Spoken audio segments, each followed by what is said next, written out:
We have, it's been called the coronavirus, and it has also been called COVID-19.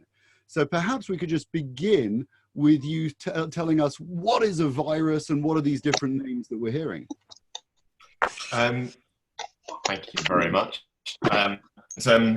Just to start with, just to clarify some of the terms that are used, because it's all very confusing. The coronavirus family contains many different classes of virus. We see them throughout the animal kingdom as well as in humans. There are around 7 organisms that infect humans. Sorry, hang on a second. I just muted you. I need to unmute you. Hang on. Unmute. I'm unmuted by host. Yeah, seven different types of organisms. Go on. So there are 7 coronaviruses or viruses of the corona family that can infect humans, but many others throughout the animal kingdom. There are lots of them that we don't know anything about, and that would require sampling organisms like bats comprehensively to see exactly what sort of parasites that they contain. A virus is on the edge of what we would classify as a living organism. It doesn't satisfy some of the basic criteria of life, and it requires a host to replicate, to make itself over and over again, and to spread throughout animal populations. I can see you have helpfully, Rabbi Lawrence, got a picture of a coronavirus behind you. I do. So if everyone looks at Rabbi Lawrence, you lucky things, there's a large yellow virus with some plug things sticking out of a large sphere. And those plug things are what give the coronavirus its name. It's supposed to look like a crown. It doesn't. We all appreciate that, but that's what they're called. They have been around for a very long time, and they have been around in humans for quite a long time as well. And those of you that can remember as far back as the early 2000s, we suffered with an initial outbreak of the SARS virus, which in fact was very similar to this virus. And in fact, the nomenclature around this particular virus, it's called the SARS-CoV-2, whereas the SARS-CoV-1 was the organism responsible for the original SARS outbreak. The medical condition that SARS-CoV-2, the virus, which is a member of the coronavirus family, causes in humans, or can cause in humans, has been called the Covid19. And that stands for Coronavirus Infectious Disease 2019. That's when we discovered it, a brand new virus, and we have been playing catch up ever since it first arrived in Wuhan. We think that the original reservoir of virus originated in bats, and there's something like a 96% similarity between a corona bat virus and the one currently circulating in the human population. But what we know about the bat virus is that it lacks the receptors. Well, I'll come back to that. It lacks the receptors to be able to infect humans. And the closest relative of a coronavirus that has these receptors that allows a virus to infect humans is probably the pangolin coronavirus. We're not sure though. These viruses have, they're always in a state of flux and flowing in and out of different populations of humans and animals. So we're not entirely sure which the intermediary animal is that allowed the virus to jump from bats to humans. There's a pangolin. They're highly prized in the Far East for their scales, and of course the meat is eaten in restaurants as well. The virus has to jump from one species to another at times of great intimacy. By that, I mean that if we spend lots of time with infected animals, the chances are that we will pick up the virus ourselves. And the question is, at which point does it become successful and able to infect humans? Has it always had that capability? Well, we know because the receptor that it lacks, it probably doesn't. So it had to have changed at some point, either in a human or in another animal. And we suspect in another animal. We suspect it happened in a pangolin. And if we look at the feet of the virus behind Rabbi Lawrence, you can imagine in one of those little cup shapes that there is a key for a lock on a cell. We inhale the virus or we transfer it.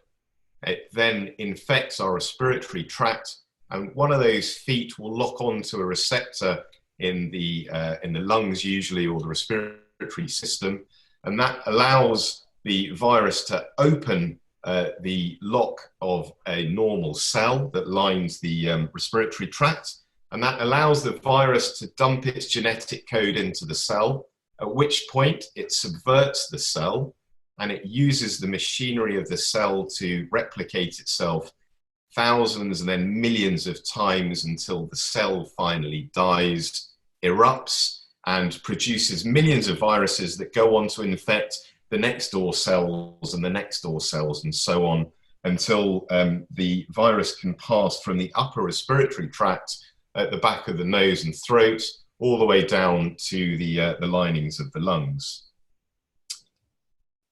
So that's a brief summary of where they came from and how they arrived. We do know from a recent paper or a letter to the editor of Nature that this is not a designed virus. It hasn't escaped a laboratory, and it's a natural phenomenon. We also know that this happens every few years and has been with increasing frequency, because we have seen SARS, H5N1, MERS, any number of swine flu, any number of viruses arising from animals to infect us. And that raises a whole host of questions about animal husbandry and how we live and interact with the natural world. We can talk about that later on.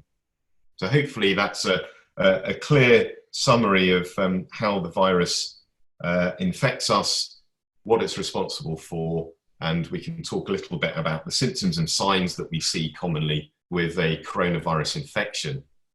So there's a lot of talk about infection rates and death rates and all sorts of charts that we've been seeing. What exactly is the infection rate that people are talking about, and what is it that makes this virus so very dangerous? Well, right at the beginning, when we didn't know much about this particular virus, it was likened to flu. And to give you an idea of how infectious the flu virus is, we think that one person probably passes the flu to 1.5 other people. So you tend to infect between 1 or 2 other people. The problem with the coronavirus is it's much more infectious, and we think that it can probably, within our infective incubation period, infect about 3.5 to 4 people. If you think of it in terms of, let's just say I am the first patient with it and bring it into the country, I then go on to infect 3 people. Alexa's being removed. And I then go on to infect 3 other people, and that's the first round. If you then imagine those 3 other people infect 3 further people, that brings us up to 9. And that's the second round, and they go off and infect another 3 people. That's 27, and then you get into the 80s and 256. And by the time you've been through 10 rounds of infection, I alone will have infected 59,000 people with this. So you can see it's highly virulent. We know one of the really awful things about it, much like the original SARS virus, is that some people are asymptomatic. and up to something like 50% of people are thought to be carriers. So that means that if you don't show symptoms, you can quite happily go about your daily lives, spreading it to all and sundry, and have absolutely no clue. And these people are called super spreaders. We also know that after an infection, there's a period of release or shedding of the virus, which I'll talk about later. There's a long incubation period. A flu virus, typically, you'll pick up the virus within 3 days of being exposed and then start to show symptoms. But with this virus, it's more like 5 to 6 days and sometimes up to 2 weeks commonly that you pick up the virus, you start to incubate it, and then you become infectious and shed. So apart from the spreadability, if you like, of the virus, we also know it seems to be quite viable. There was an American paper that looked at the viability of the virus on different surfaces and in the air. Originally, I'm sure you will remember, it was felt that there was no person-to-person contact. That's what we were told. The WHO released lots of reassuring posters and data that outside of China, this was not spread from person to person. We know from all the other different types of coronavirus that we see, both in animals and humans, that this is probably not true. And we're seeing now, of course, this is definitely not true, that the virus can spread because of droplets from our airway and from our respiratory tract. We know that it can survive aerosolized in the air for probably over 3 hours, not up to 3 hours, but for the duration of an experiment that was performed on it, it was present once it had been aerosolized. So that means a cough or a sneeze. But of course, we have to remember that even talking will allow a spray of virus. And that, of course, has informed the safe distancing that we see, or the social distancing that has been implemented. It survives for up to 3 days in decent numbers on plastic and on steel, which is highly significant. And it's still detectable 9 days later.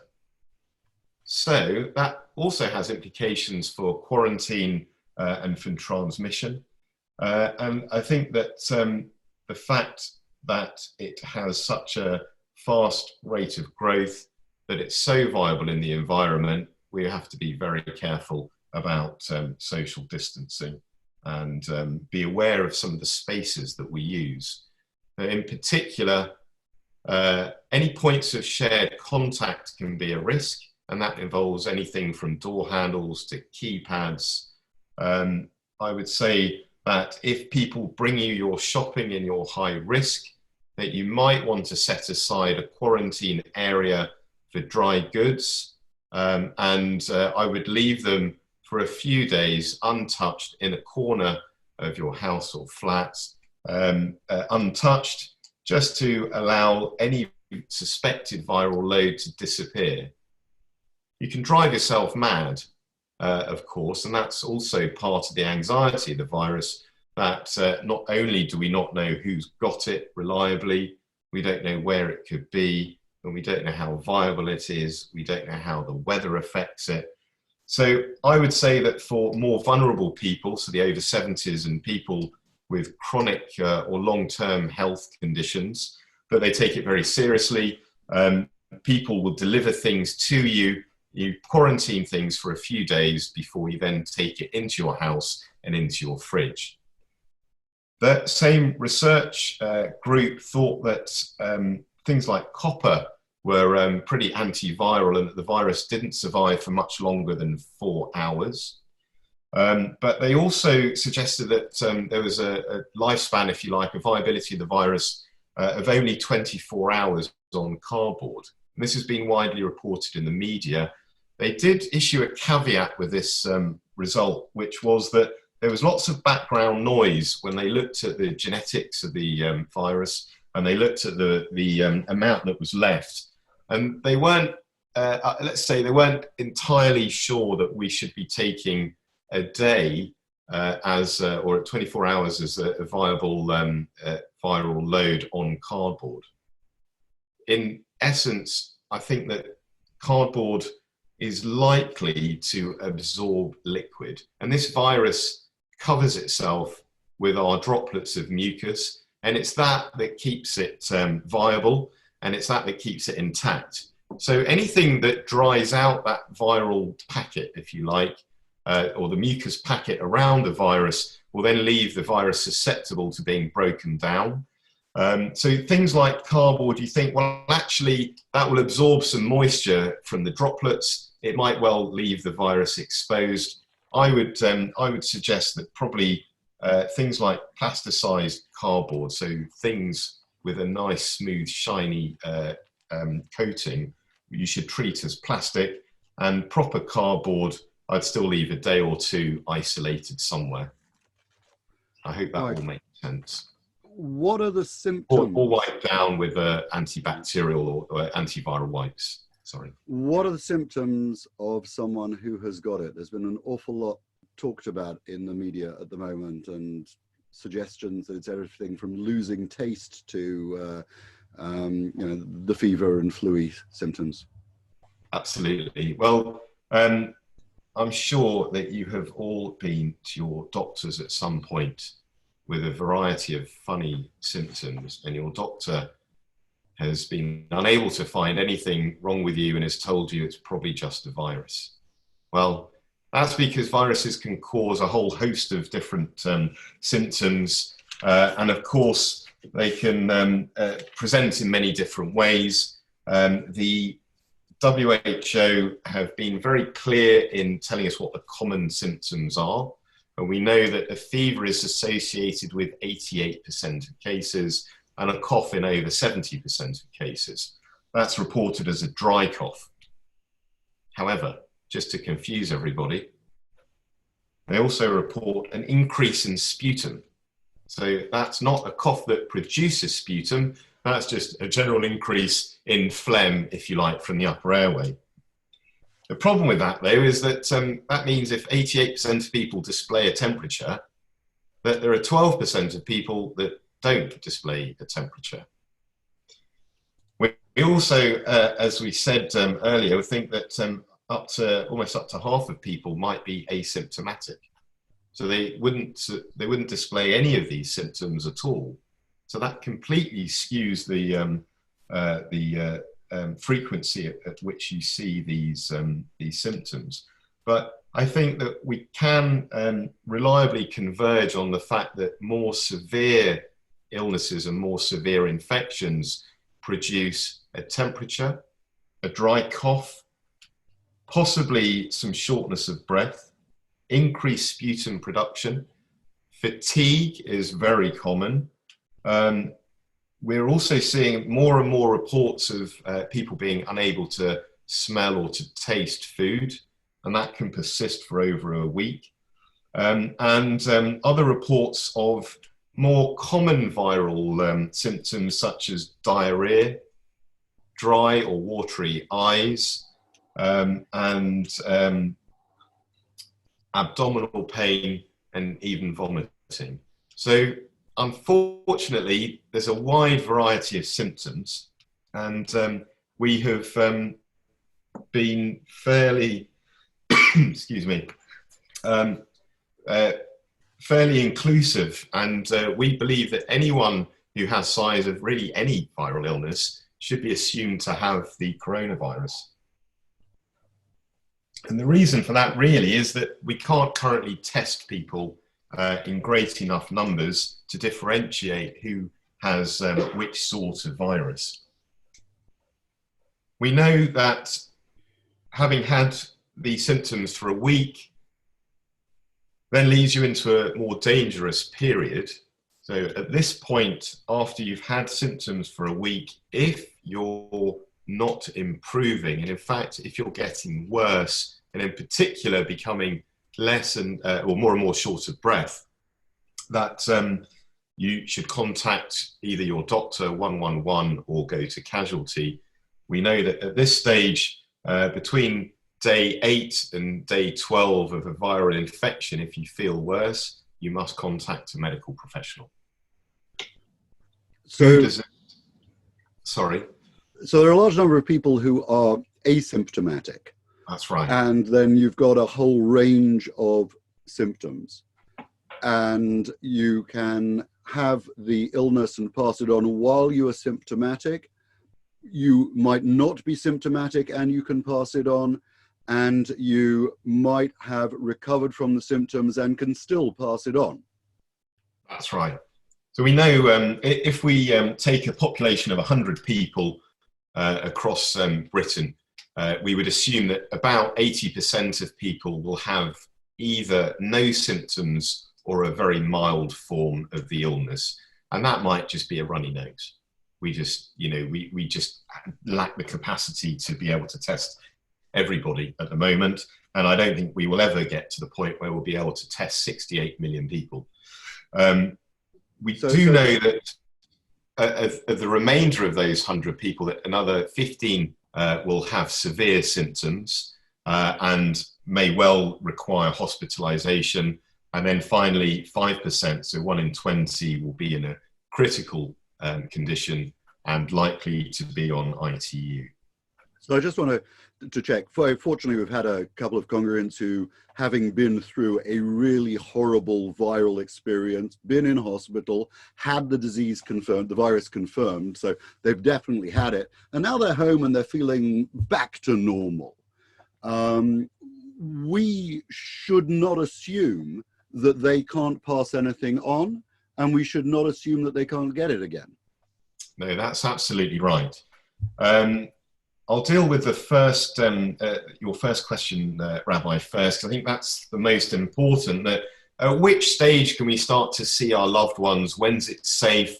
And I'm afraid that the answer isn't quite straightforward.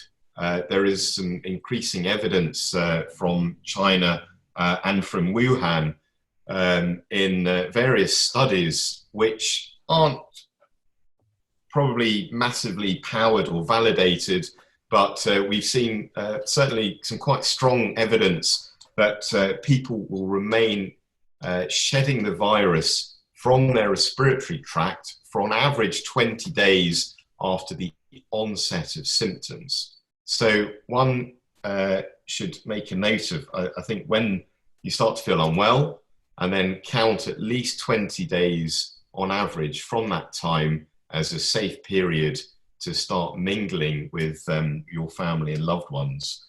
But as a caveat, one of the patients that was followed up in Wuhan had detectable virus RNA in their respiratory secretions 37 days after their onset of symptoms. So that might suggest that some people are able to carry this for around 5 weeks.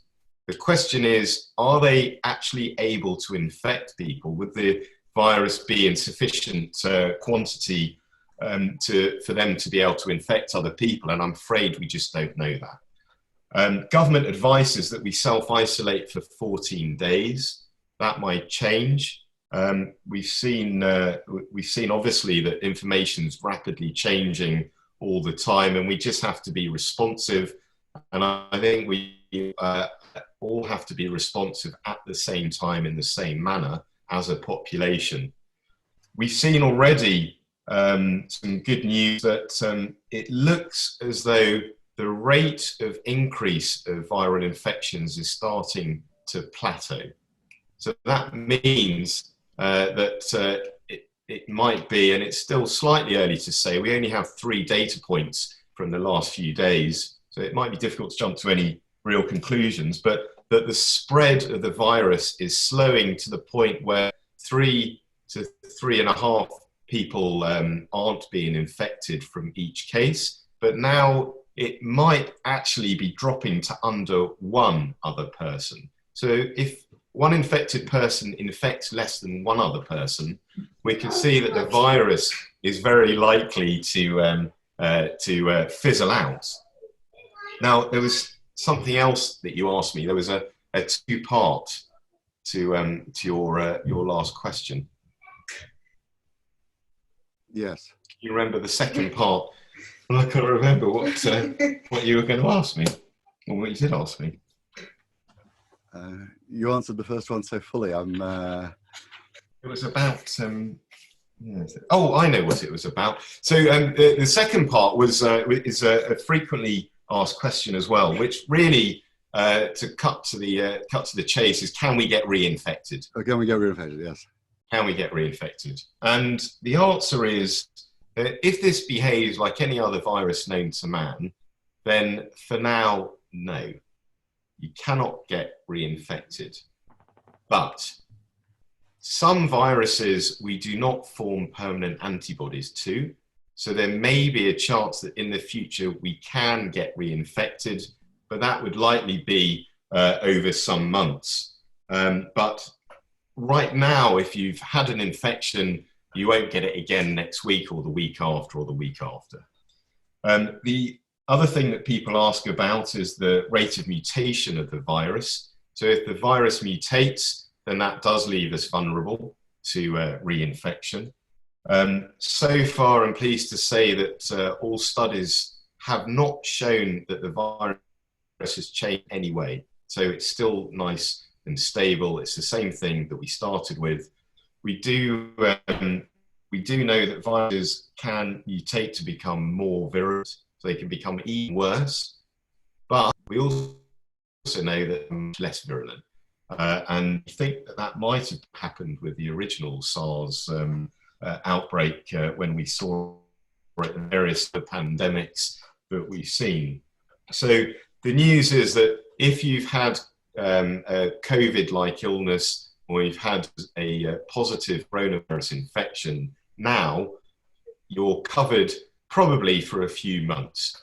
We don't know quite how long yet, because of course the studies haven't been done yet. We're still catching up with the data of the outbreak and how best to deal with it. But it looks as though at the moment it's a nice stable virus. What happens to people in hospital? What are they doing to people in hospital when they're there? Well, if we suspect that you have an infection with the coronavirus, you are of course isolated and taken either into a side room or into an isolation ward. The wards are a bit more open and they're a bit more useful for people that we know definitely infection. But otherwise you're placed in a side room, and there are then restrictions on who can see you, if anyone can see you at all. And we're trying, of course, to reduce the footprint in hospital, but hospitals pose a really unique population, and they're really busy places, not just with patients, but of course with relatives and with staff. People have to get to and from hospitals. The number of encounters that each person has means that they're quite a high risk building, high risk congregations and high risk patients. And the risk, of course, is that we have vulnerable patients in hospital anyway, and that they are more susceptible to the virus. And of course, healthcare workers, if they become infected, as we know that they are, and I believe around a quarter of healthcare workers are off currently either self-isolating or have confirmed illnesses, that you know, we must protect these populations. So people are being either grouped together in COVID wards or they're being isolated. And although we all understand the measures that are in place, it makes it quite difficult and robs us of some of our humanity, in that we can't visit our relatives when we like. We can't visit them in the way that we would like. You're not able often to hold anyone's hand, certainly without layers of protective equipment, but we're trying to limit the number of people actually that are allowed into rooms with confirmed cases. So often people are discussing things, you know, by the phone or through windows if they're lucky enough to have a window. And it makes it really difficult, particularly, of course, if people are very unwell and you're very worried, it makes the whole thing much worse. So it's very difficult, I think, for patients who are isolated in these side rooms and the only contact they have are with healthcare workers. I think it's very difficult for relatives because you can't go into these rooms and give your loved ones a hug and a cuddle. I think it just heightens the general anxiety and the feelings around this. If you've got something else, is it safe to go to hospital?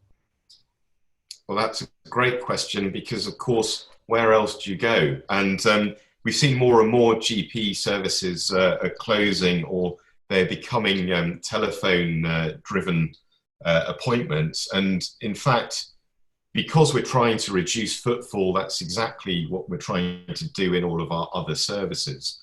But we are still running emergency services as normal.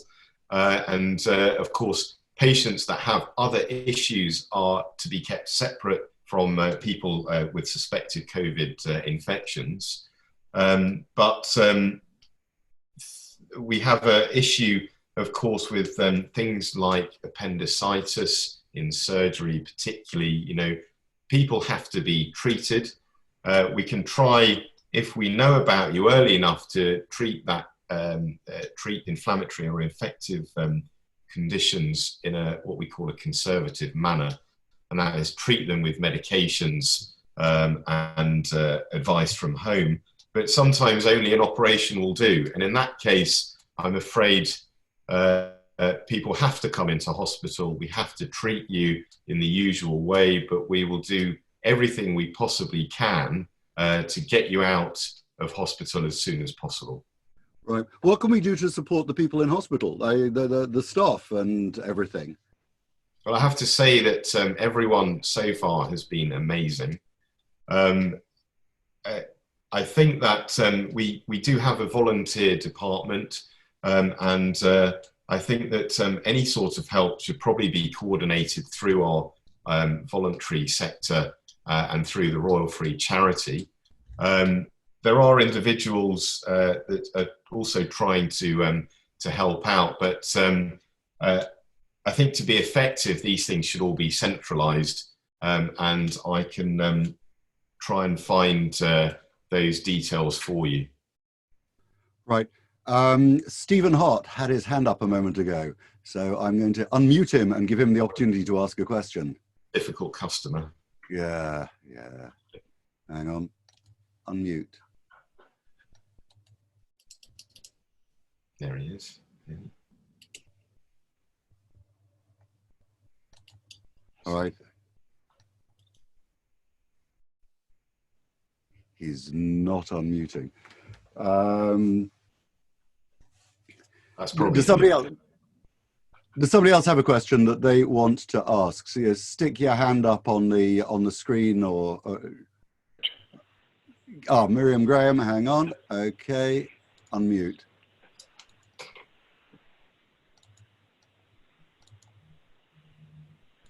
Can you hear me? Yep. Can you hear me? Yep. That was extremely interesting, Mr. Hart, and informative.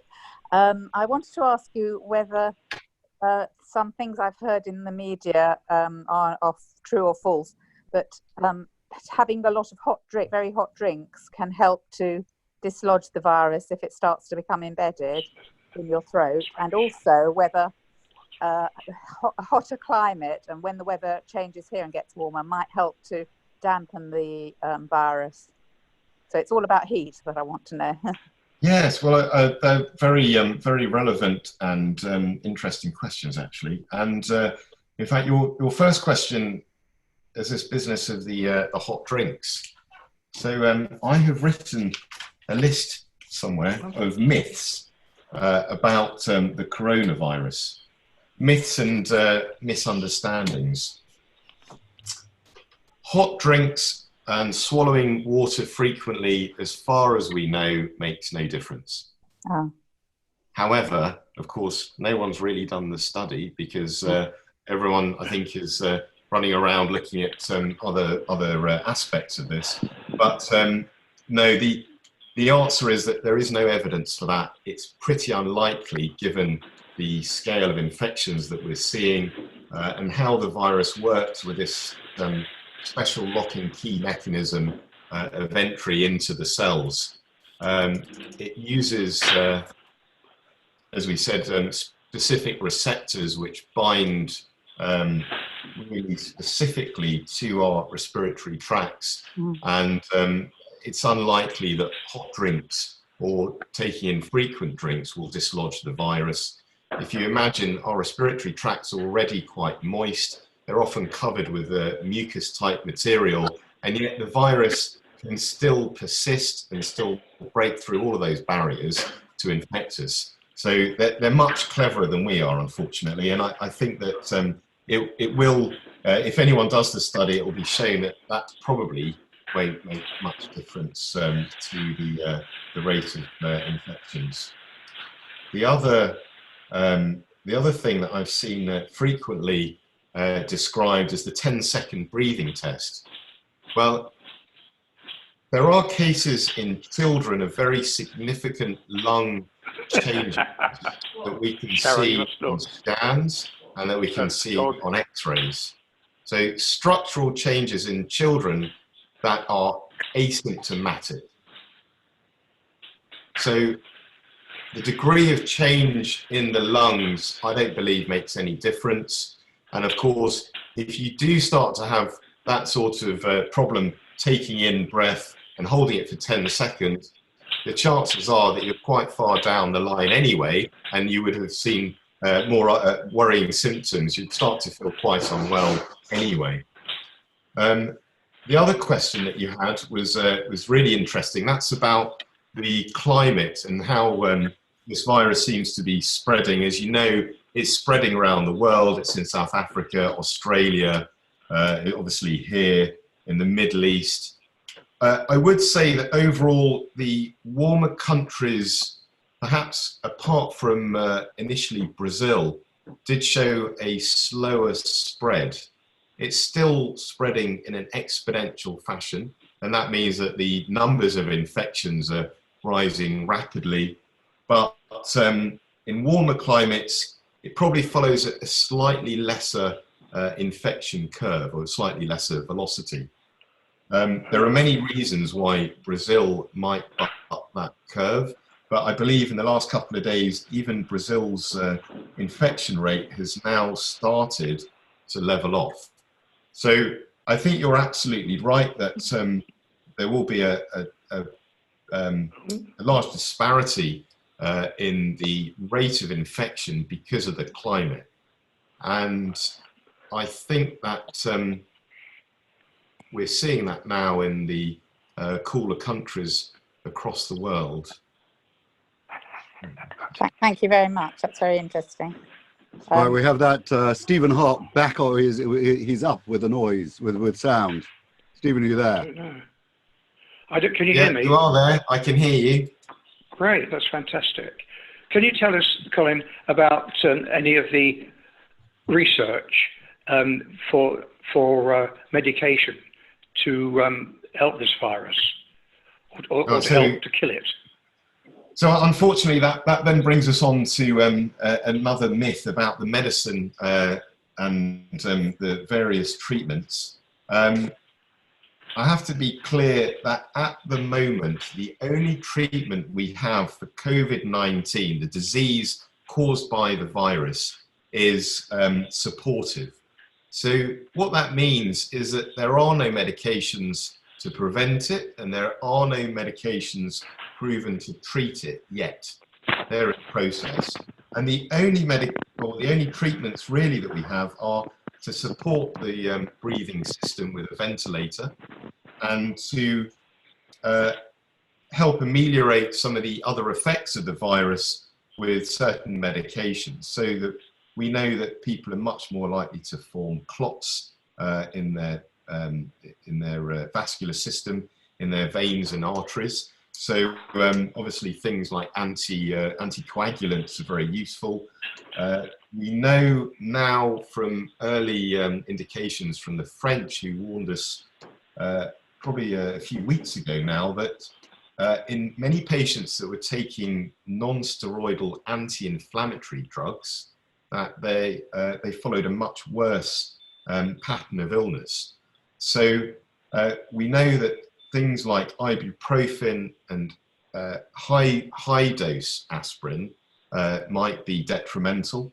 We know that steroids, if used at the wrong phase of the disease, will be detrimental.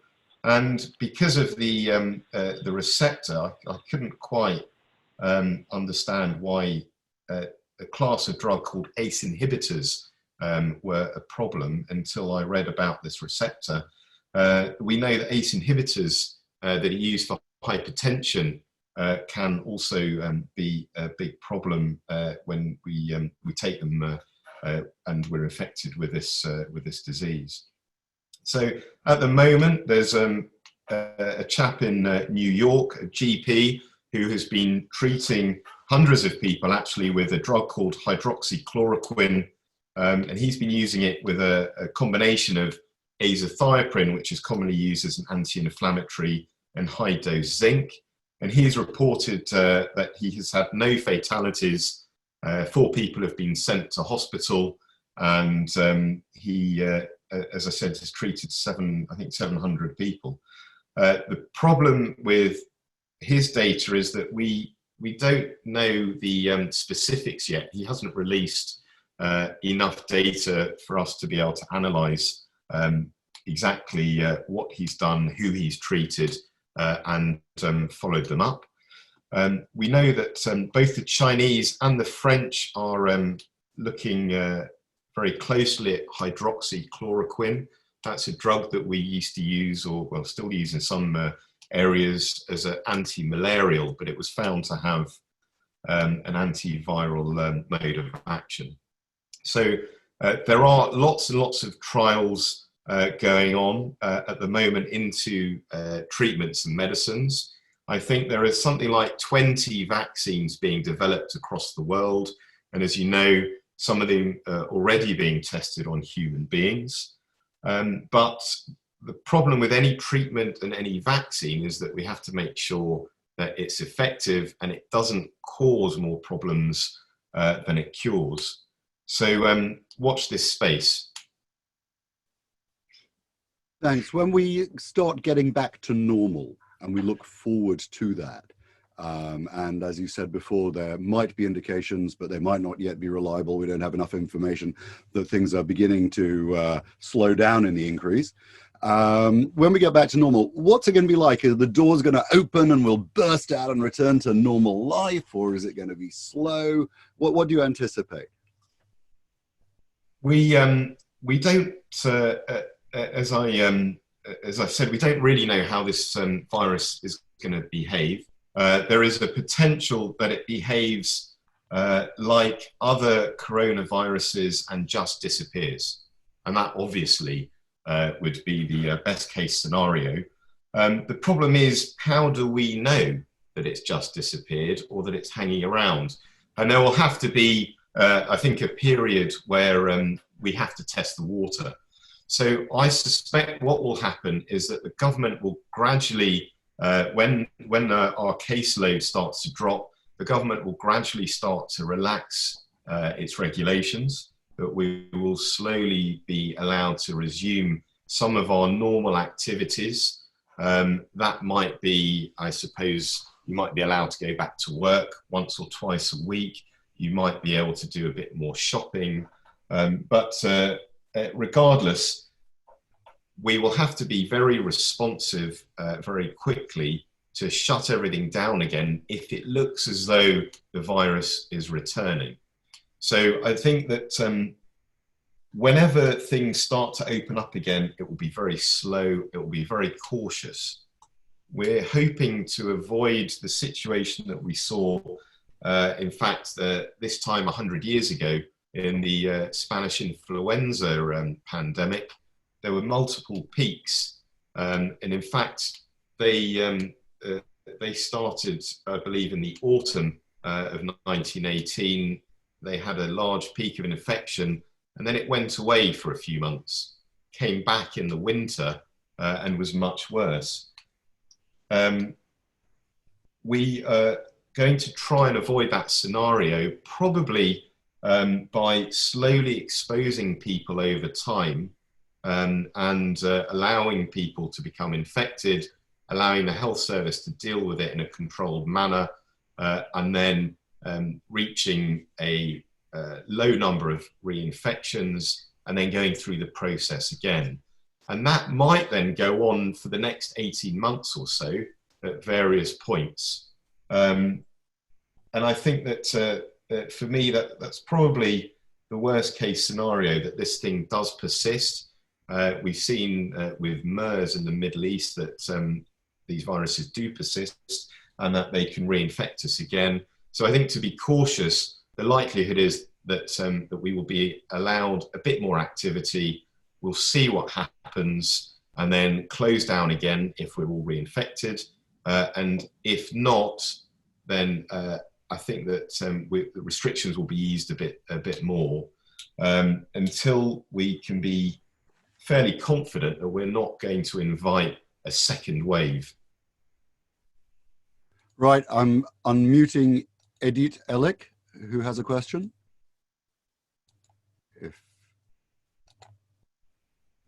Hang on. I shall read her question if she doesn't unmute. Okay. Can you hear me now? We can hear you now. That's it. Okay. That's good. Right. Hi, Colin. Thank you very much, first of all. Hi. Just a quick, we've all heard the sad news about the 13-year-old who has died from this. My question is, are children also at risk of infection, and what is their potential role in transmission? Well, that's another excellent question that brings me back to my list of myths. And we have all heard, really from the word go, that young people aren't affected in the same way that elderly or people my age are. It's a myth to say that young people cannot catch this, and we're seeing more and more infections in younger people. And by younger people, I mean people under the age of 50. Children are often asymptomatic carriers, and I mentioned before a case of a young boy in China who had very obvious structural changes in his lungs, but was completely asymptomatic.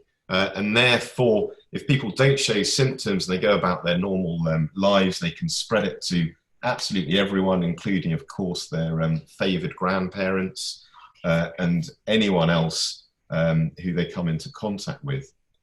We think that apart from neonates, so people under the age of 1, might have a slightly higher risk than other children.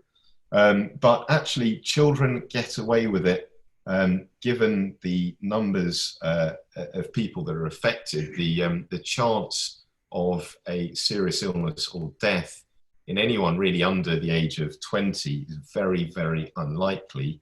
But as we've seen, a 12-year-old and a 13-year-old have just died from the infection with no previous or underlying health conditions. So that remains, I suppose, we'll get a bit more data, of course, as we go on through the pandemic. But the rates of children being affected are much, much less. Younger people are starting to fill up our ITUs, and I believe at the moment in New York City, across all of their intensive care units, something like a quarter of the units are full of people aged between 20 and 44. So it's unlikely that people under the age of 20 will die or have a severe illness. It's much more likely that they will spread it. But over the age of 20, which of course I obviously regard as young, and up to the age of 50, we're seeing more and more people infected and more people on ITU. I think in our own ITUs, 1 in 6 people are under the age of 50. 30% of those are men, and 15, sorry, I haven't got that right. Something like 30% of men under the age of 60 are on ITU, but only 15% of women. So men are much more likely to have a severe attack and much more likely to die, double, in fact, according to these ITU figures. Well, what might it be that creates a distinction between men and women in such a thing? It just sounds mind-boggling. We don't know yet. Again, because of the mechanism of the virus and the way that it seems to interplay with our inflammatory response, it may be that men have a greater inflammatory response, and the virus causes a release of all our anti and pro-inflammatory chemicals all at the same time, which causes a bigger reaction in men. But the real answer is no one knows yet. We don't know why it doesn't seem to affect children quite as badly as the rest of us, but thank God it does, or doesn't. Right. Oh, I unmuting Sharon Leitner.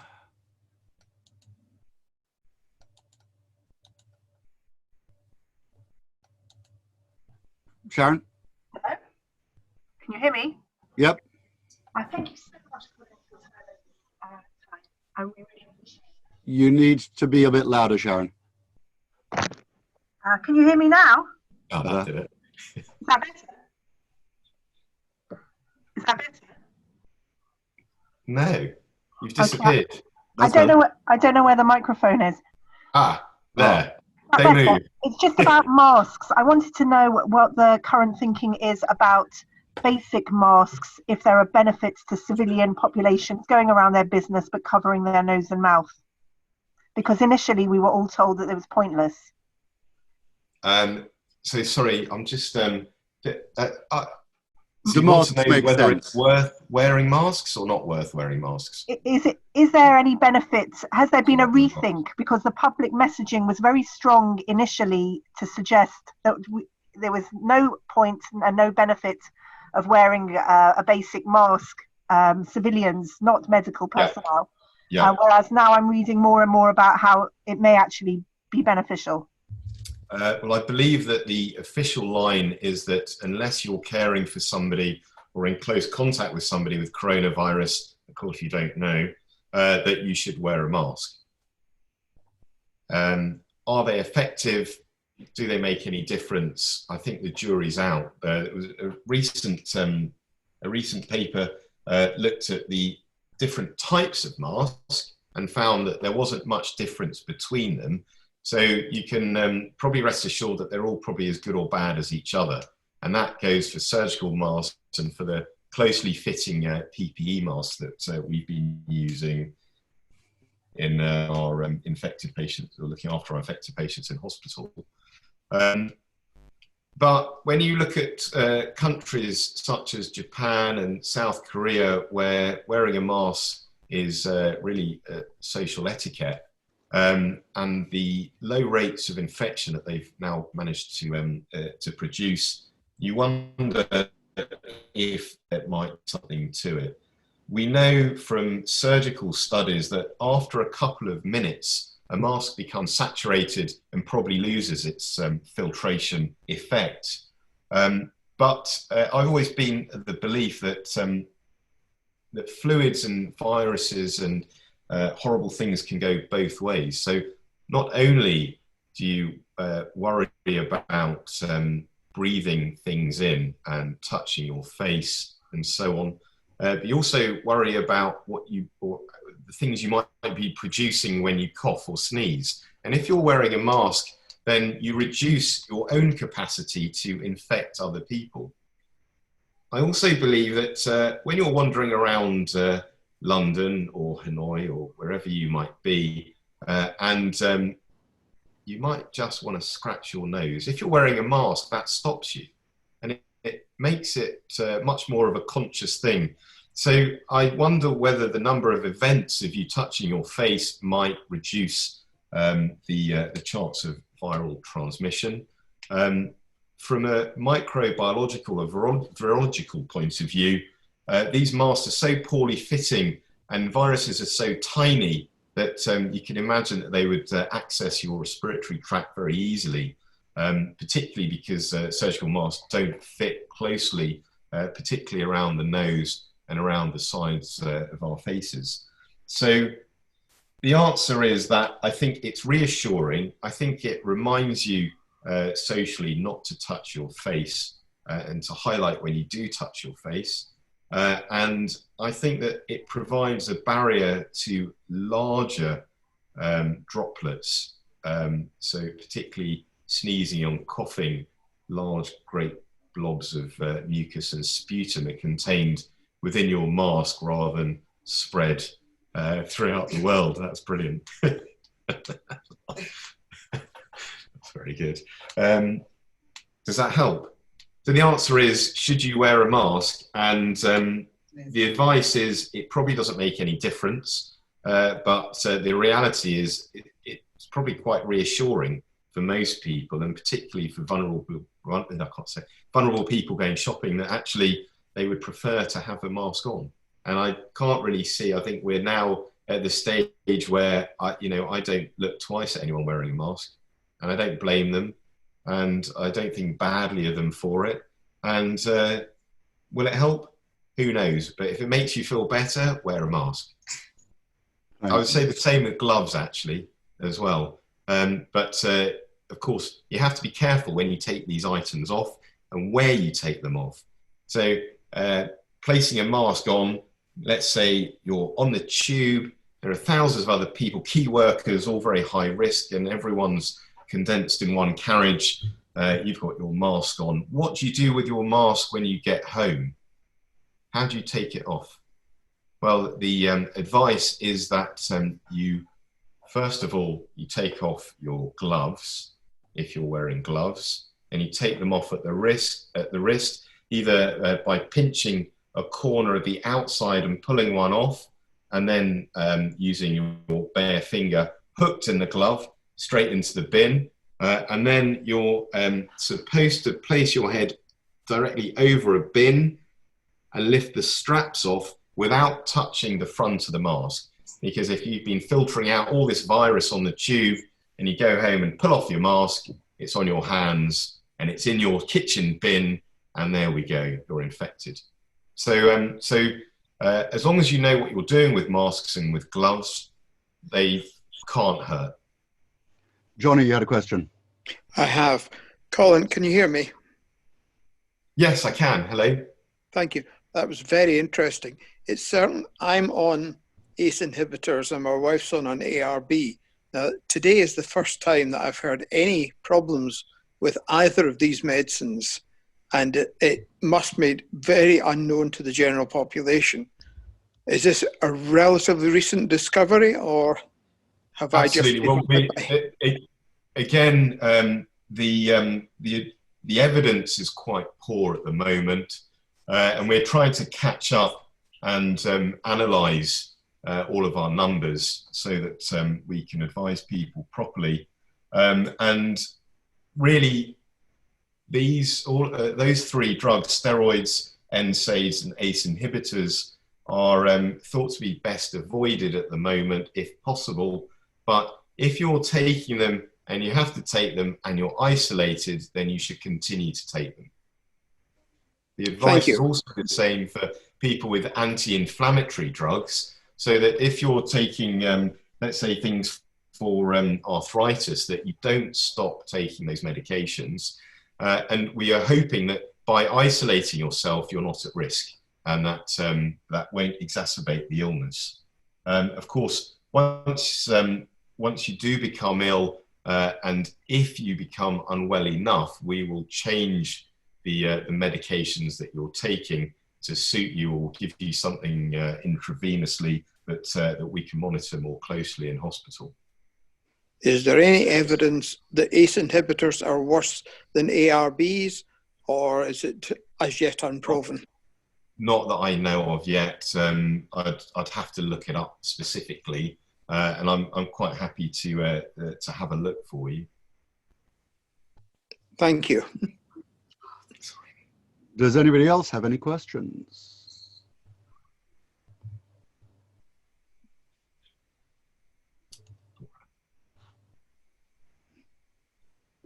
Laura, your hand is up there. Hang on. You're unmuted. Yep. Hi, yes, thanks, Colin, for the talk. It was just really a question. If we are self-isolating in the same way as other households, are we able to see them? So in our household, we're not really going to shops. We're more or less contained. So after a few weeks, would we be able to see, say, another household which is doing the same as us? Well, as you know, the official advice is that everyone sticks to their own household. And the fact that the virus already seems to be responding to measures that we took just 2 weeks ago, and that wasn't the full lockdown, but you know, we started introducing some social distancing measures a couple of weeks ago, and the virus spreadability, if you like, or the rate of spreadability is already starting to drop off.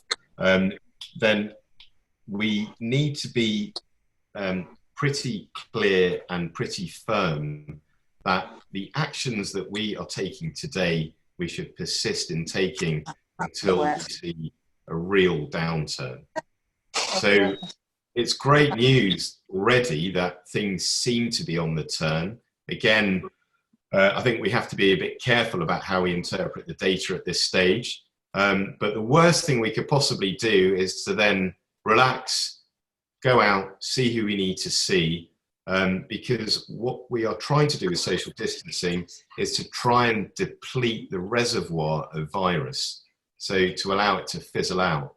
And if we start to see people socially again, even after a couple of weeks, well, we still have the same problem that we don't know who's asymptomatic.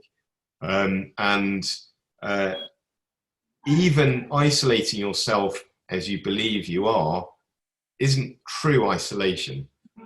You know, we're all allowed out to exercise once a day. We're all allowed to go shopping, although infrequently, but the government haven't yet put any sort of restrictions on us to say, oh, you should only go once a week, which might happen. But I think that it would be a massive mistake to assume that in 2 or 3 weeks' time, that we can go about our business in a more relaxed manner. I think we have to maintain this probably for another month or so, I think, in practice. And that goes back to things like the post-infectious viability of the virus. So how long can we spread it for afterwards? How long is it detectable in our breath and our sputum after we've had the infection? And we know then on average that it's 3 weeks, but it might be up to 5 weeks. And there have been lots of case reports of people spreading this around for weeks at a time. So I think to be very careful, you know, we just have to lock ourselves up until the case numbers start to come down. And then we need a period of buffer until, you know, we can be really sure that this thing's disappearing. Miriam. Can you hear me? Yep.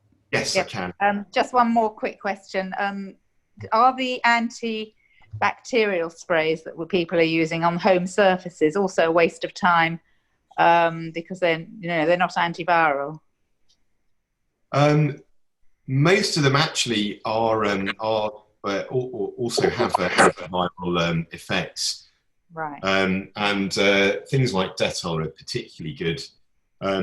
The virus, once it's exposed on a surface, is susceptible to cleaning fluids.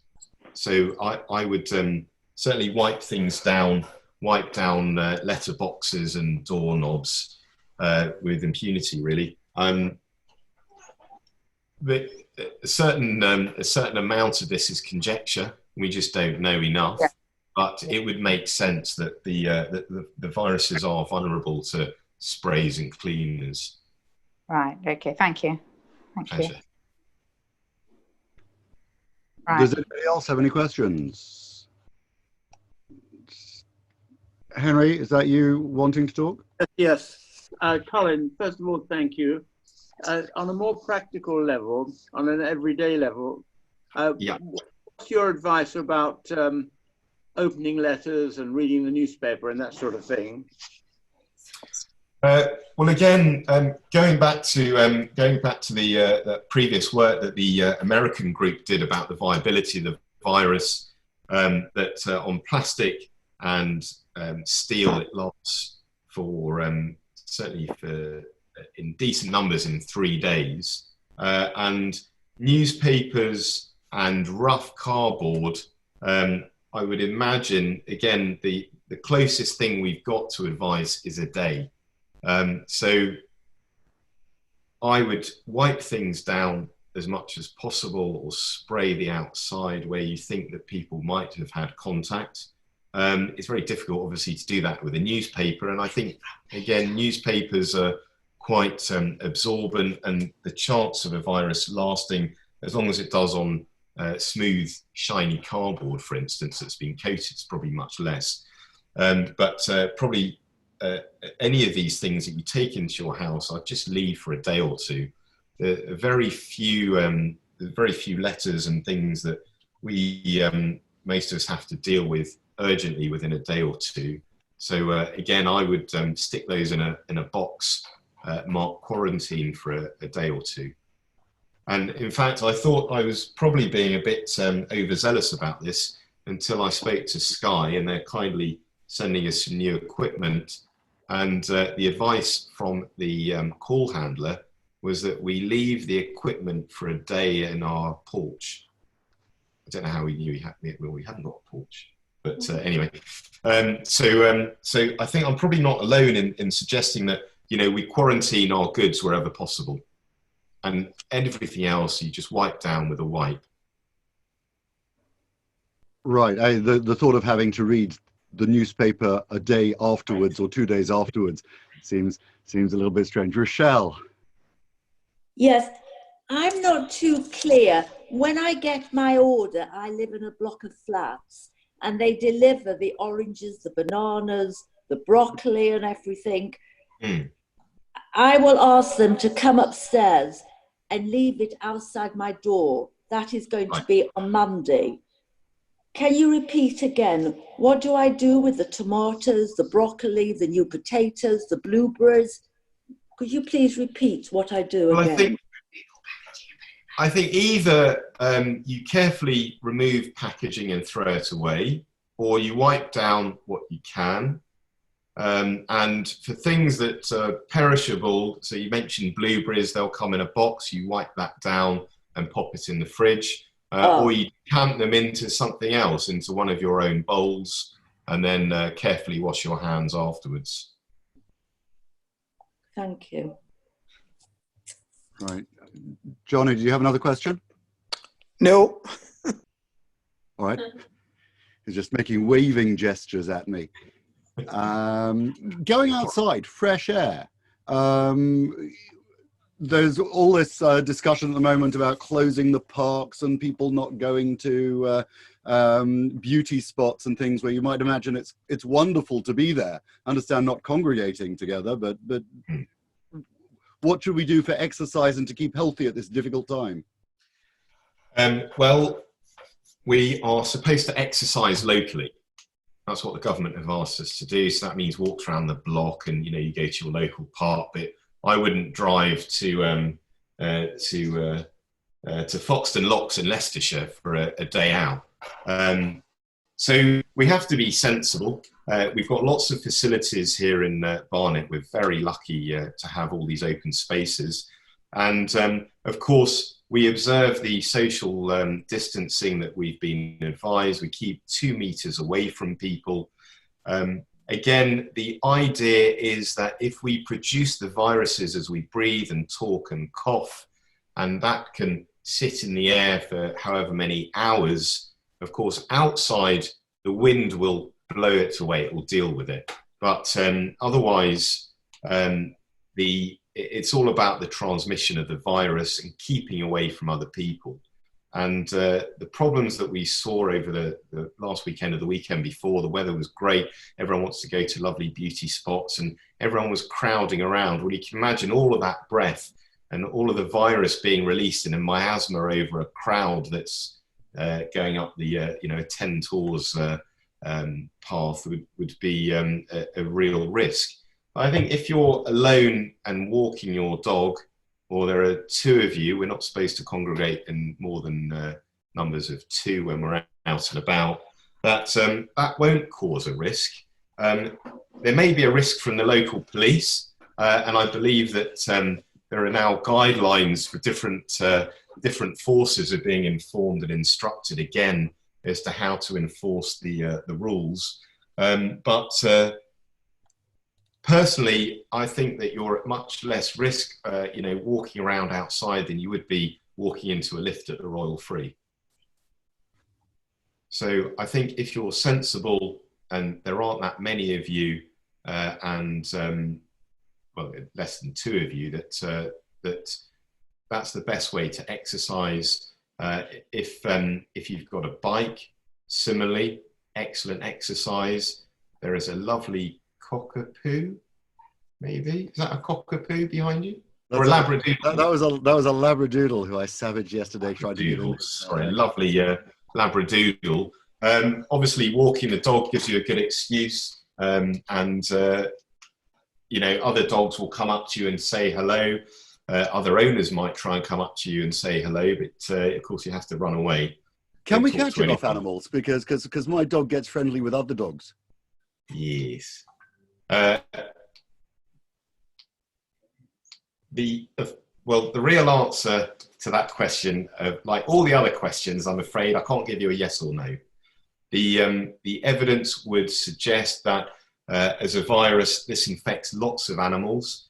We know from the first SARS outbreak that cats could carry the virus and not show any symptoms. They infected ferrets, but ferrets behaved a bit more like us. So some of them would get sick, some of them would go off their food, and some of them would be all right. So the capability of domestic animals to carry this virus is definitely there. And there have been some reports of domestic animals picking up this particular virus from their humans. And therefore, there has to be a worry that one cat could possibly infect another cat. We just don't know yet. And hopefully when the outbreak's over, we might get that information. But it's very difficult to say. Do I think we should dump our pets? I believe that at the moment in America, people are leaving their dogs and cats by the motorways and dumping them left, right and centre. That's even worse, because then, of course, there are marauding packs of wild animals that could potentially spread the disease, and that doesn't really help anybody. And it would seem that for most animals, most domestic animals, certainly cats, there's not as much evidence in dogs. They're not as unwell, so we can nurse them through it at home. Isolate your pets. It sounds a very silly thing to say. Thank you very much, Mr. Colin Hart. You've been very, very generous with your time, and we appreciate it. I'm going to unmute everybody so that they can applaud you. Go on, you can all applause. Thank you, Colin. Thank you, Colin. Very good.